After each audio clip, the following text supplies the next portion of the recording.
Kamakshi government ആശുപത്രിക്ക് സമീപം ലോറിയിൽ തടി കയറ്റുന്നതിനിടയിൽ യുവാവിന് ദാരുണാന്ത്യം. ജോലിക്കിടെ അബദ്ധത്തിൽ വൈദ്യുതി ലൈനിൽ നിന്നും വൈദ്യുതാഘാതമേൽക്കുകയായിരുന്നു. തങ്കമണി തമ്പുരാൻകുന്ന് കോശിക്കുഴിയിൽ ജോർജിന്റെ മകൻ 41 വയസ്സുള്ള ഷൈജു ആണ് മരണപ്പെട്ടത്. കഴിഞ്ഞ ദിവസം വൈകുന്നേരമാണ് അപകടം നടന്നത്. കാമാക്ഷി ഗവൺമെന്റ് ആശുപത്രിക്ക് സമീപമുള്ള റോഡരികിൽ ലോറിയിൽ തടി കയറ്റുന്ന ജോലികളിൽ ഏർപ്പെട്ടിരിക്കുകയായിരുന്നു ഷൈജു.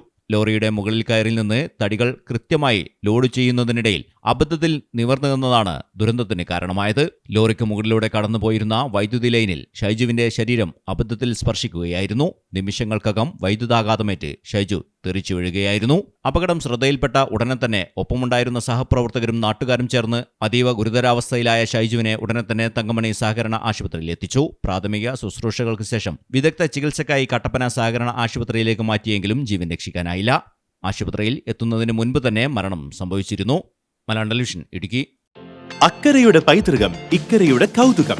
അൽദാൻ Arabian bakes. മനസ്സും വയറും ഒരുപോലെ നിറയ്ക്കാം. രുചികരവും ആരോഗ്യപ്രദവുമായ അൽദാൻ ലബനീസ് കുബൂസ് ഇപ്പോൾ കേരളത്തിൽ എവിടെയും ലഭ്യമാണ്.